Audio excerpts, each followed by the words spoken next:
Welcome to this, Lord. Join us here today, and we're near the junction of Regent Street and Kenilworth Street here in Royal Leamington Spa. And today we're going to be talking about a very special gentleman indeed, and it's this man here, Henry Tandey. And as it says here, he was the most decorated private soldier in World War I. Let's hear his story.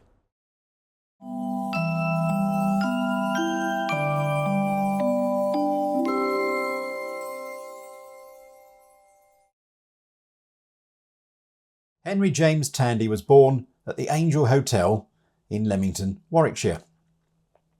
His father was a former soldier and he died early in Henry's life. Henry himself went to St Peter's Primary School, that's in Augusta Place in Leamington, but he spent some of his childhood in an orphanage before he became a boiler attendant at another nearby hotel. In August 1907, he enlisted into the Green Howards, and after his basic training, he was posted to the 2nd Battalion of the regiment on the 23rd of January 1908.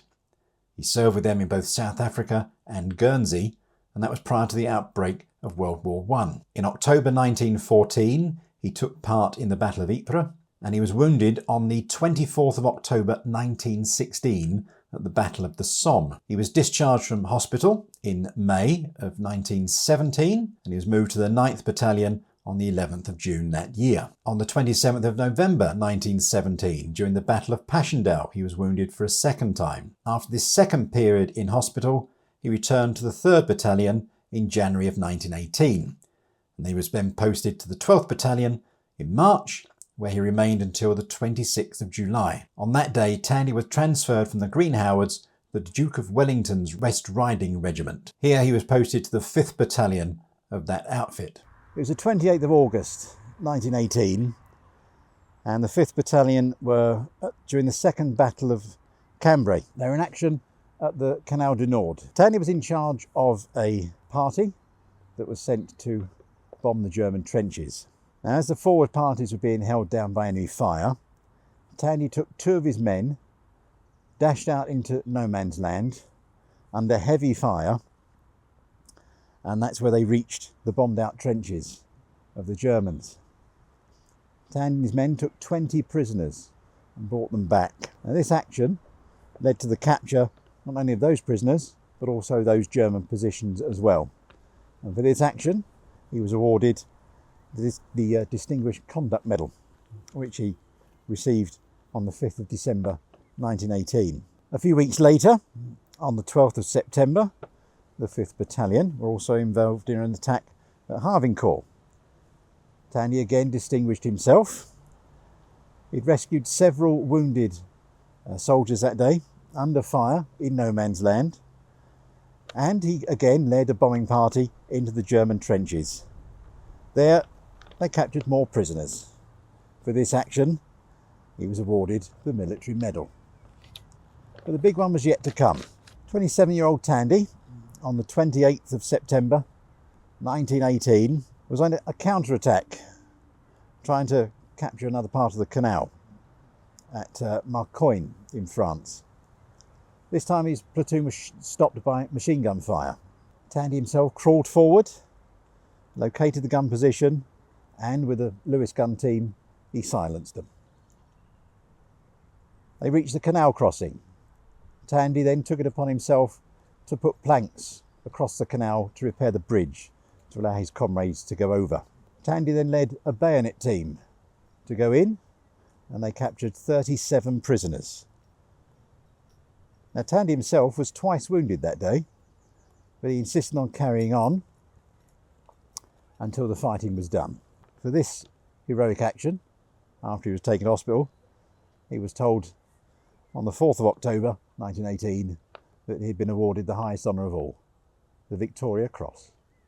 On the day that Tandy won his Victoria Cross, the 28th of September 1918, before his heroic actions, he came across a wounded German soldier who was unarmed. Tandy refused to shoot him, and he let the soldier go. A few years later, it's alleged that Tandy was used as a model or a muse for a painting that was in the regimental headquarters, And the soldier, the German soldier, saw a copy of this painting and exclaimed, "That's the man who saved me." Well, a few inquiries led to Tandy, and in 1938 this German soldier asked none other than Neville Chamberlain, the then Prime Minister, who was visiting him, to sign the Munich Agreement, if he could actually have a word with this English soldier and say thank you for saving his life. I wonder if you can guess who that soldier was whose life was spared that day. The soldier he's alleged to have rescued was Adolf Hitler. Tandy finally left the army and was discharged on the 5th of January 1926. By 1940, he'd moved with his wife to Coventry, where he was an air raid warden. Sadly, during the Coventry Blitz, his home was bombed by the Luftwaffe. It's alleged that the journalist approached him outside his bombed Coventry home and asked him about his encounter with Hitler. And he's alleged to have said, "If only I had known what he would turn out to be." Well, that's disputed, but you can understand the sentiment of why it's reported. He actually became a commissionaire after the war at the Standard Triumph Works, and he was there for just over 38 years. He passed away in 1977, childless, at the age of 86. He requested his cremated ashes be buried at Marcinaire's British Cemetery at Marcone, and this was done on the 23rd of May 1978. Due to French laws, it wasn't possible for his ashes to be scattered. There was no form of any ceremony, and no commemoration was made to him. So there you have it. An interesting life indeed. And he was born near here in Leamington Spa. Not only was he a Victoria Cross, Distinguished Conduct Medal and a Military Medal, he's also mentioned in dispatches 5 times, I believe, which is no mean feat. So that's it. Thanks for watching. We do hope you enjoy these stories. We certainly enjoy telling them to you. And if you want to see what we do outside these videos, go to historylord.co.uk, see what I used to do, and have a look at Last Line Films and see what James really does. He's behind the camera. Thanks for watching. We'll see you soon. Take care.